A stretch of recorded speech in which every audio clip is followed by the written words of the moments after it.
Hoy día vamos a ver las generalidades de fisiología. No se preocupen si no han llevado fisio, va a estar asociado también en algún enfoque a aquellas personas que no lo han llevado, así que no se preocupen, ¿ya? Generalidades, por eso hoy día es generalidades. Recordemos, eso también es algo importante. Nosotros nos encontramos aquí. Existe todo un camino, ¿no? Que va a estar lleno de distintas oportunidades hasta lo que vendría a ser justamente ya ser médicos, ¿no? Y aquellos que luego busquen especializarse con el proceso de residentado. Estas son las sesiones que vamos a tener a lo largo de lo que vendría a ser el curso. Van a ser de fisiología, generalidades hasta la parte endocrinológica, ¿ya? Son 8 sesiones.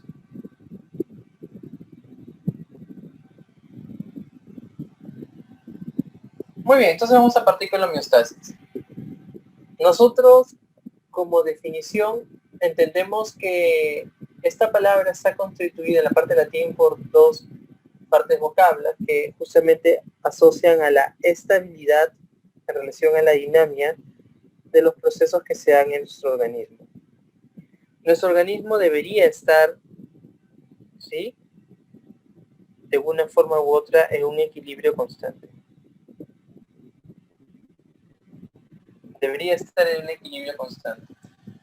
Y en relación a los distintos cambios que va a estar justamente expuesto, miren como dice aquí en el gráfico, internos o externos, es que justamente va a poder evidenciarse un pequeño quiebre.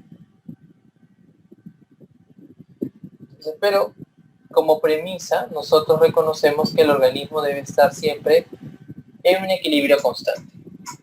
Los cambios internos podrían resultar en una pérdida de la homeostasis, pero así como puede existir el quiebre, amigos, disculpen, así como puede existir el quiebre, otro aspecto que tú tienes que tener en consideración es que tu organismo siempre va, y miren, subrayamos esta palabra, compensarlo.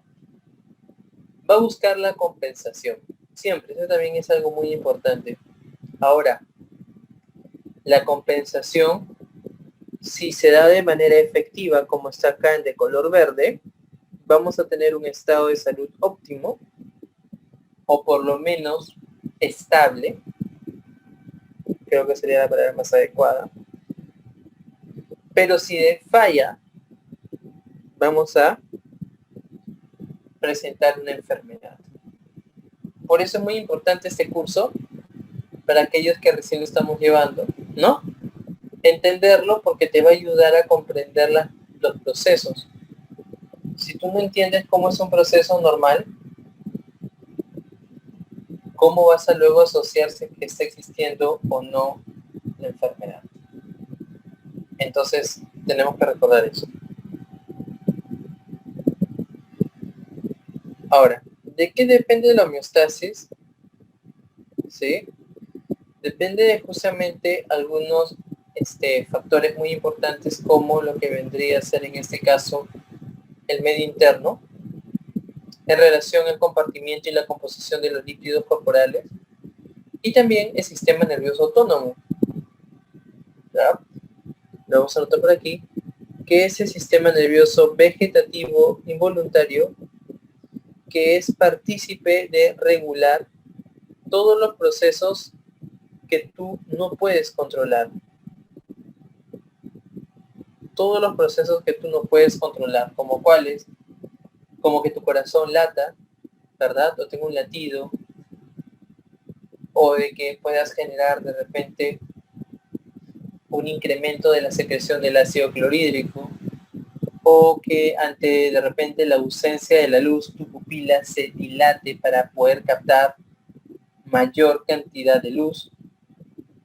Todo eso son procesos que tú no regulas, son procesos involuntarios. Y estos están comandados prácticamente por el sistema nervioso autonómico vegetativo.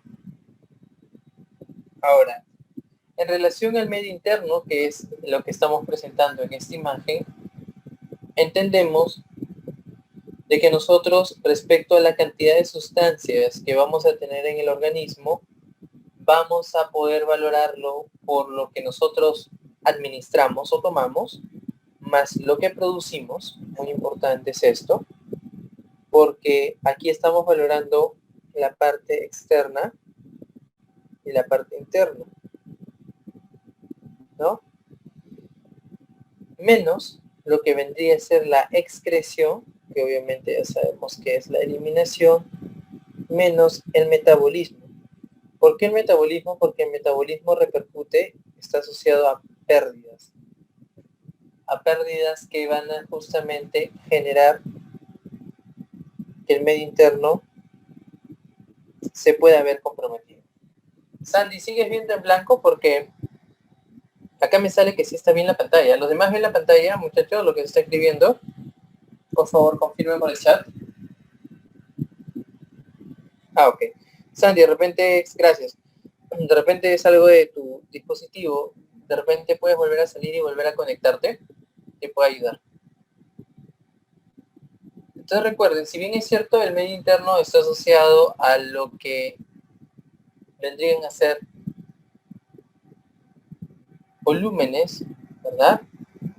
Y si bien es cierto, hablamos de volúmenes, estamos reconociendo que es lo intrínseco de nuestro organismo, estos van a verse regulados o alterados por lo que vendría a ser también el suministro, o en este caso también las pérdidas, ¿no? Entonces, va por ahí. Tenemos una célula aquí, ¿estamos bien? Y una célula va a tener su líquido intracelular, contenido líquido intracelular, que sería esto. Va a tener su membrana, que está aquí de color medio mostaza, y por fuera vamos a tener el líquido extracelular, que estaría de color medio morado. ¿Estamos bien? Ahora, ¿por qué es importante este? Porque dentro de lo que vendría a ser los compartimientos existentes, vamos a poder verificar solutos, vamos a poder verificar volúmenes, y en relación a sus concentraciones vamos a poder evidenciar la osmolaridad. Miren lo que dice aquí, estimados colegas, y esto alguna vez lo he mencionado en alguna práctica de fisiología, como lo que vendría a ser el medio ambiente. Si ustedes revisan la literatura, el medio interno no involucra el exterior, obviamente, pero ¿por qué si lo colocan acá? Porque este juega constantemente como estímulo, ¿no? Mediante sus distintos estímulos, la temperatura, la presión, ¿no? La vibración, todos ellos para lo que vendría a ser una repercusión dentro del medio interno. Muchas veces podrían repercutir como pérdida de volumen. Miren cuáles podrían ser las consecuencias. ¿En qué situación podría repercutir un agente externo como la temperatura o la presión para que pierdas de volumen? Para perder volumen, por ejemplo, si la temperatura incrementa, ¿no? ¿Qué va a suceder? Vas a tener mayor cantidad de pérdidas. No solamente las insensibles, pero también vas a tener mayor cantidad de pérdida en general. Entonces, ¿qué va a pasar? Si tú pierdes más cantidad de volumen, el medio interno se va a alterar. ¿Hasta ahí estamos bien? En relación, por ejemplo, a lo que vendría a ser un proceso de continuidad, como un corte, un compromiso, un trauma que también genere de que pierdas volumen, esto al final va a alterar la osmolaridad. ¿Ya? Entonces hay que tenerlo en consideración. A la derecha podemos observar de que aquí hay un gráfico, que es el gráfico internacional del medio interno, para que lo recuerden, que se representa como este rectángulo que pueden ver acá, donde tenemos el líquido siempre intracelular y el extracelular.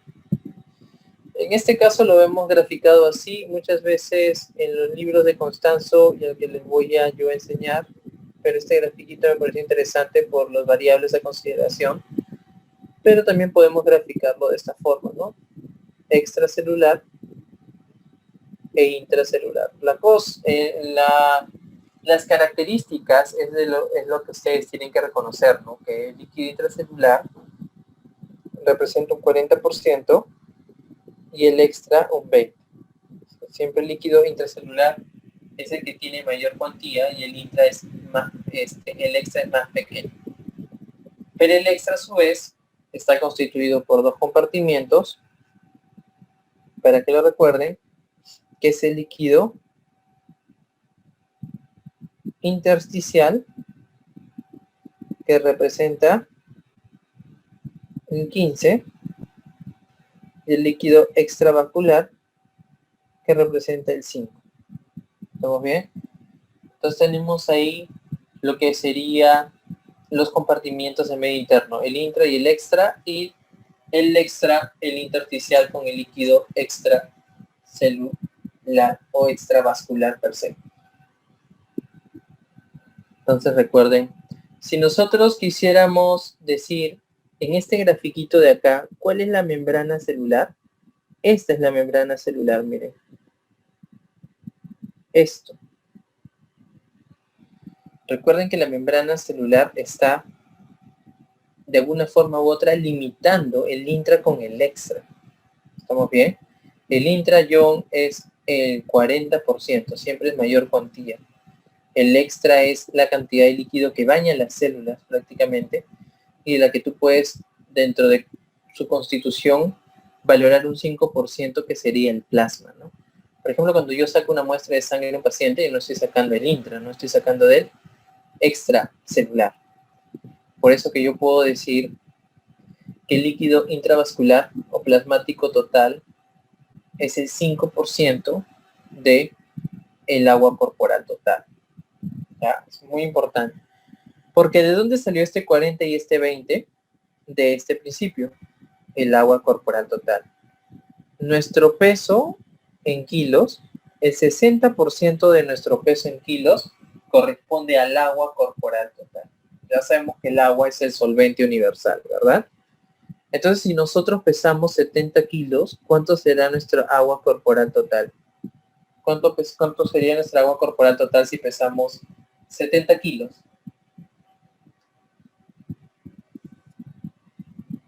42 litros de agua. ¿Estamos bien? 42 litros de agua. Entonces, el agua corporal total es 42 litros de agua. Si, ejemplo, vamos a poner aquí, si nuestro peso es 70 kilos. En relación a eso, tenemos el líquido intracelular y el extracelular, donde el intra, en este dibujo sería 40, y el extra 20. Estoy dibujando al revés, pero si se dan cuenta, la distribución coincide con el gráfico de abajo, ¿no? Entonces, eso es lo más importante. Y el extracelular está a 15%, que sería el intersticial. El líquido intersticial es el que baña las células, ¿estamos bien? Es el líquido que está entre las células. Y luego está el extracelular, disculpen, el extravascular, que sería el plasmático total, que representa el 5%. El 5%. Este es el que nosotros podemos evidenciar muchas veces cuando, vuelvo a repetir, está sacando una muestra de sangre y todo ello. Nosotros tenemos que sacarlo de ahí, ¿no? Entonces, va de esa forma. Por ejemplo, ¿cuánto sería? Si estamos diciendo que el 60% de nuestro peso, el 60% de nuestro peso en kilos es el agua corporal total. Si les preguntan cuánto es el líquido plasmático total, ¿cuánto responderían? ¿Cuánto responderían?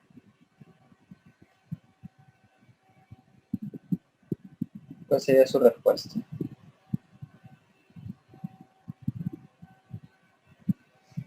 Ahí vamos a sacarlo.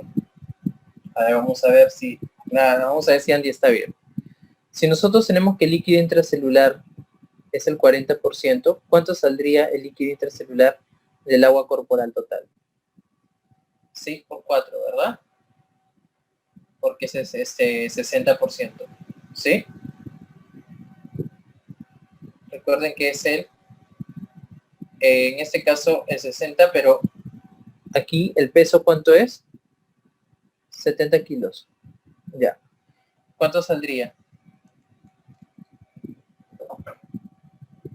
¿Cuántos litros de agua saldría ahí? 28. 7 por 4, ¿verdad? 28 litros. Ahora, el líquido extracelular, ¿cuánto saldría?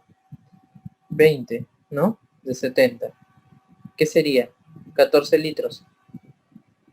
Y ahí sumado eso, obviamente, ¿cuánto tiene que salir la suma? Si hemos visto de que en total, ¿cuánto era? 42, 28 más 14, suma 42. ¿Estamos bien? Entonces, esto coincide. Estas suelen ser preguntas de examen de NAGA. ¿Cuánto corresponde el líquido intracelular en una persona de 70 kilos?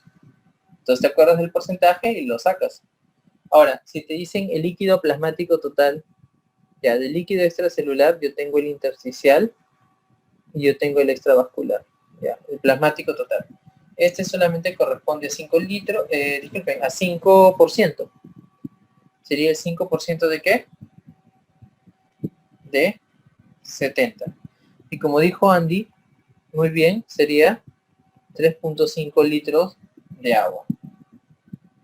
Y obviamente la diferencia, si el otro era 14, tiene que salir el intersticial 10.5 litros, como por ahí lo había colocado alguno de ustedes hace un ratito. María Fe, excelente. Entonces, ese es el líquido intersticial y el extravascular plasmático total, que es muchas veces pregunta de examen. ¿Está claro? Entonces ahí hemos ya visto qué corresponde. Recuerden que el medio externo como tal, muchas de las literaturas no lo reconoce, pero, sí tenemos que reconocerlo, por eso me gustó esta imagen, de que sí el medio externo o los agentes del medio ambiente repercuten sobre nuestro medio interno. Ya les he puesto algunos ejemplos. Y cuando hablemos de volumen, siempre reconocer que vamos a involucrar al soluto y al solvente. Siendo el solvente el agua, ¿no? Y el soluto vamos a tener a los orgánicos e inorgánicos. Los orgánicos son los que van a provenir del metabolismo. Urea, creatinina, glucosa, ¿no? Los inorgánicos, los electrolitos. Sodio, potasio, cloro, magnesio, calcio. Todos ellos son solutos inorgánicos. Recuerden de que la membrana, su fragilidad, la capacidad de poder ser permeable, ¿no? Porque es permeable, ¿sí? Facilite lo que vendría a ser los distintos pasos de estos solutos mediante lo que vendría a ser transportes, ¿no? Distintos tipos de transporte que esté asociado a gasto o no gasto de energía. Cuando hablemos que se utilice la energía, va a ser un tipo de transporte activo, y cuando valoremos de que sea un gasto sin gasto, disculpen, de energía, será un transporte pasivo. ¿Estamos bien? Transporte pasivo. Y en este caso, cuando hablamos del medio interno, cuando valoramos mucho la osmolaridad y reconocemos el principio de ósmosis, ese es un tipo de transporte pasivo que se basa básicamente en gradientes. ¿Estamos bien? Recuerden eso. Y otro principio que quiero que recuerden aquí es que toda pérdida, así como hay pérdida, también puede haber ganancia, ¿no? Ahí está el intake, ¿no? ¿Dónde va a empezar? ¿Dónde creen que empiece? ¿En el líquido extracelular o en el intracelular? ¿Dónde empezará todo cambio? No, empieza John en el extracelular, ¿ya? Si yo pierdo volumen, primero, miren el dibujo de acá mejor. ¿Dónde está empezando? En el extra. ¿Estamos bien? En el extra. Cuando el extra se vea comprometido, el interno, el intra, ¿estamos bien? Mejor vamos a llamarlo intra, María Fe, para no confundirnos. El intracelular va a estar compensando la pérdida o la ganancia que se va a dar. Pero la primera área, ¿verdad? O compartimiento que se comprometa es el extracelular. Claro, porque tiene relación con el medio externo. El medio externo es el que justamente está mucho más, podríamos decirlo así, viable o es mucho más susceptible el medio extracelular con el medio externo, más que el intra. ¿Estamos bien, Fiorella? Esa es la razón por la cual justamente el extra es el que tienes que reconocer que es el primero que se puede alterar. No solamente con las pérdidas, sino también con las ganancias. Cuando yo administro mucho volumen, ¿estamos bien? ¿Sí? Obviamente eso tampoco no es bueno. Eso ya es un incremento. Eso se denomina expansión y eso también repercute sobre el extracelular primero. ¿Estamos bien? ¿Sí? Entonces vamos a ir viendo. Cuando pierda volumen en el medio interno, anoten, se llama contracción. Y cuando gane volumen en el medio interno se denomina expansión. Entonces ahí ya vamos viendo también algunos términos nuevos.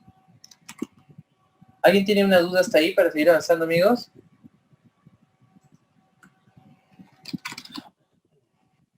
Todo está claro. Muy bien. Excelente.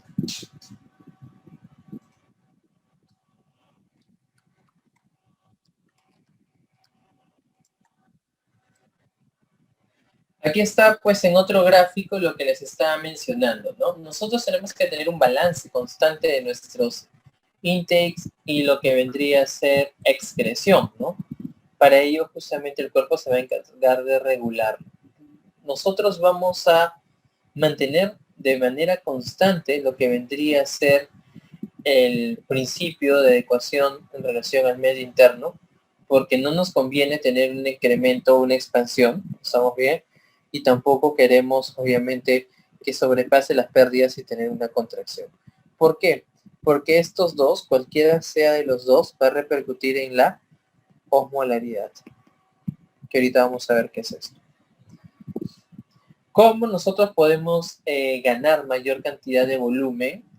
Obviamente por la propia ingesta, no solamente de agua, somos bien, es decir, en los alimentos hay agua, ¿no? Entonces no es solamente agua tal cual, sino todas las formas por las cuales nosotros podríamos ganar mayor cantidad del mismo, ¿sí? ¿Estamos bien? ¿Qué otro? Desde el punto de vista exógeno con los fármacos, con una hidratación parenteral.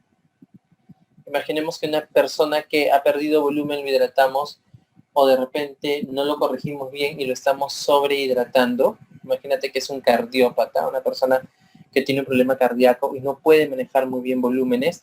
Su corazón no va a ser capaz de poder distribuirlo, porque recuerden que al final todo se traduce en lo que vendría a ser volumen plasmático, y de esta forma existe un encharcamiento, una sobrecarga de volumen. Entonces, la expansión podría darse de esa forma. ¿Y a alguien se le ocurre de qué otra forma podría darse? Ya estamos hablando que es por tomar agua como solvente puro.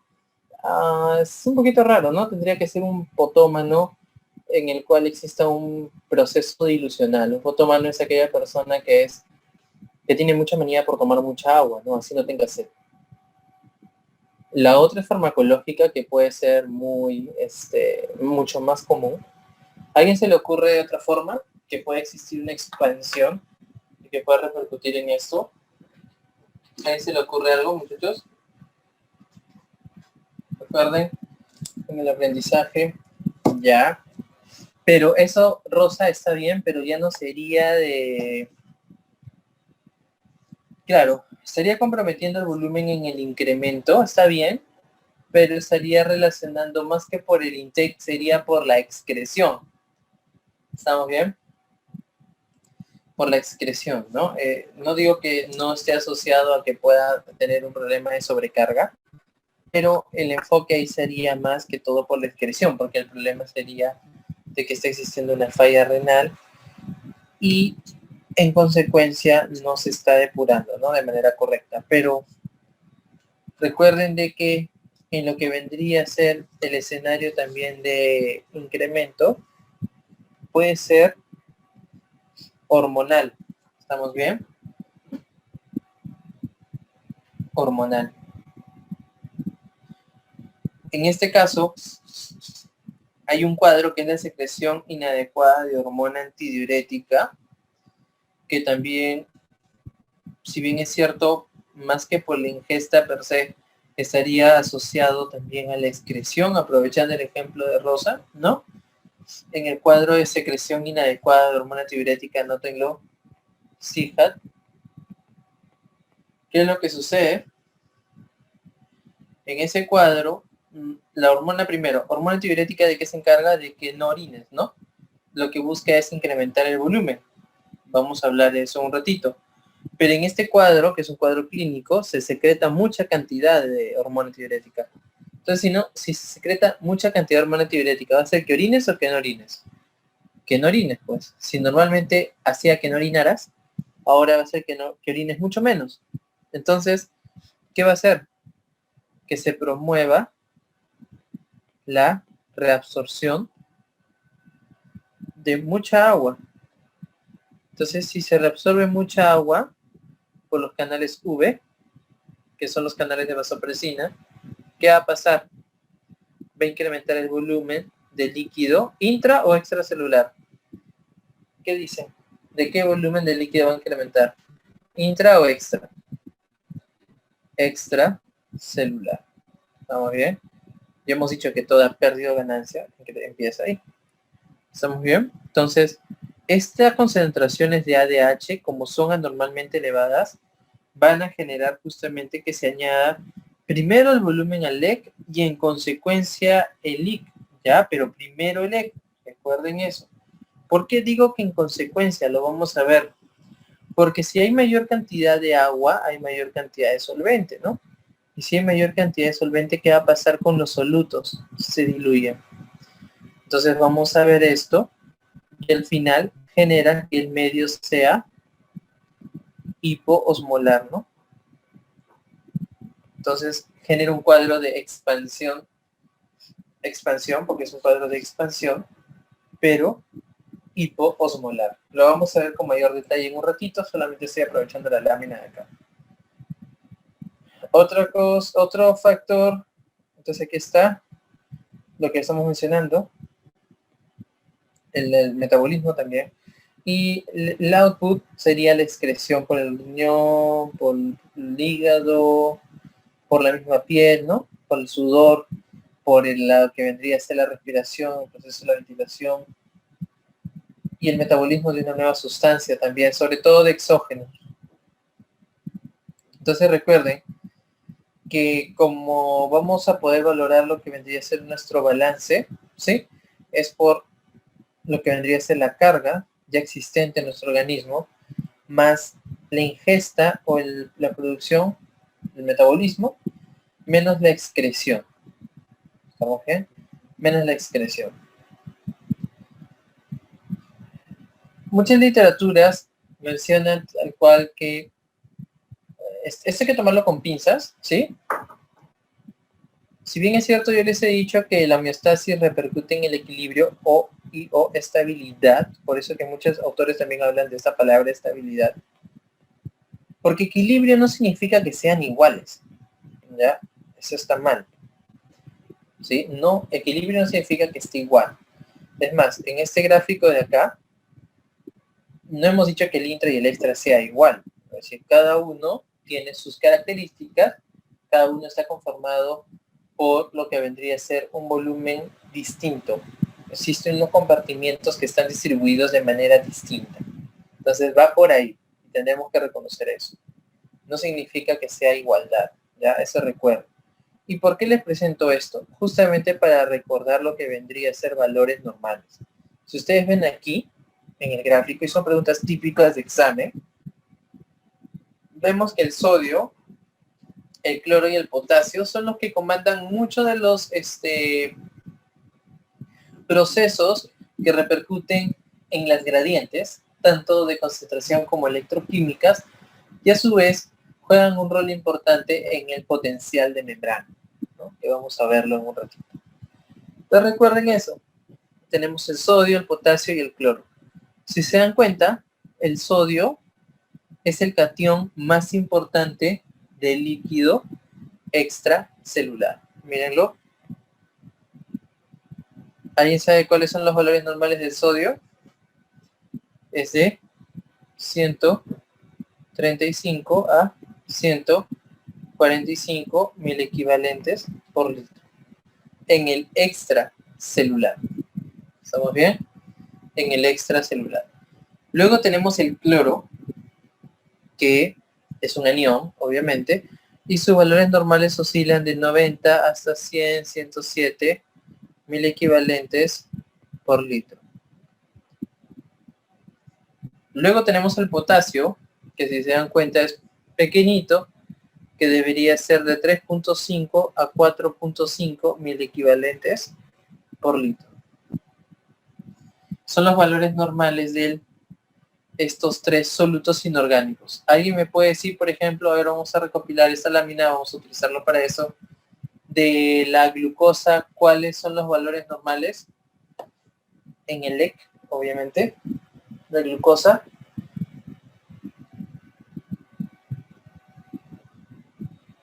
No, Jimena, recuerden de que hay que siempre poner las unidades, ¿ya? Estamos bien ahora sí, Jones, Jimena, pero vamos a corregirlo con lo que Andy ha mencionado muy bien, porque el valor que ustedes han dado, Jones, Jimena, son valores de libro que están correctos, no digo que esté mal, y las unidades son miligramos por ciento. Juan Erickson es mucho, 120, eso sí está muy, muy, muy alto. En los libros, si ustedes revisan, van a encontrar que la glucosa dice hasta 110, ¿ya? Pero este es un valor de un texto, que recordemos que los libros se actualizan cada cierto tiempo, no es que todos los años sale un libro, ¿no? Ustedes, como ustedes, tienen que basarse en algunas patologías según guías. La glucosa es de 70 a 100 miligramos por ciento, según la guía americana de diabetes. ¿Estamos bien? Que es el ADA. El ADA es la Sociedad Americana de Diabetología. Ellos son los que justamente rigen los distintos valores en relación a lo que vendría a ser morbimortalidad de los pacientes. Se considera que de 100 a 110, amigos, es llamado prediabetes, por ejemplo, ¿no? O intolerancia a la glucosa. En mi época, por ejemplo, cuando yo era alumno, hace 1000 años, esto no era así. Era hasta 110 considerado como un parámetro de la normalidad. Pero lo que se busca es tratar con mayor anticipación y de esa forma verificar de que no tenga una evolución tórpida. Ahora, vamos a ver en fármaco con su docente, que es el doctor Jesús, que, por ejemplo, si uno tiene un paciente que le diagnostican como prediabetes, por si acaso no se le da tratamiento farmacológico, pregunta típica de examen. A un paciente no se le medica cuando tiene prediabetes. Se medica cuando ya tienes un diagnóstico certero. Ahora, la hemoglobina glicosilada también para diabetes debe ser mayor de 6.5. Ahora este ya es un criterio diagnóstico. Antes ni siquiera lo era, ¿no? Entonces van cambiando. Yo siempre les sugiero que ustedes tengan a la mano dos guías, que es el AHA, que es el American Heart Association, y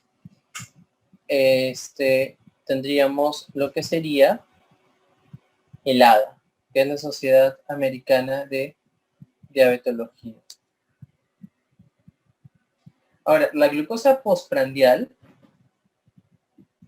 no debería de incrementar tanto los niveles, tal cual no existe un valor exacto, pero sí nosotros tenemos para diabetes lo que vendría a ser que una glicemia al azar mayor de 200, ¿qué significa al azar? que uno de repente ha ingerido o no alimentos, no, en cualquier momento del día. Y si tienes un pico por mayor de 200 a 210, ya es diabetes. ¿Estamos bien? Se supone que no debería sobrepasar los valores ni siquiera de 140 a 180, ¿no? Se supone que es en el caso en el cual existe una regulación adecuada, porque recordemos que la insulina, que es la hormona aquí que va a tener el rol importante, es el que se encarga de regular los valores normales de la glucosa. Otro que quiero que sepan es de la creatinina. ¿Estamos bien? La creatinina, que es que proviene del metabolismo de la creatina muscular, ¿no? De todo lo que me interesa el proceso de metabolismo muscular. Los valores normales van a ser en mujeres de 0.1, de 0.6 a 1.2 miligramos por ciento, y en los varones, estas son mujeres, y en los varones es de 0.7 a 1.4 miligramos por ciento. Y esto difiere en relación a las concentraciones porque está asociado a la masa muscular, ¿no? Está asociado a la masa muscular. Sí, eso es importante. 6.5, John, es en la hemoglobina glicosilada. Lo puse por acá. 6.5. Antes no se consideraba este dato, pero ahora sí. Así que hay que tenerlo en cuenta. ¿Ya? Muy bien.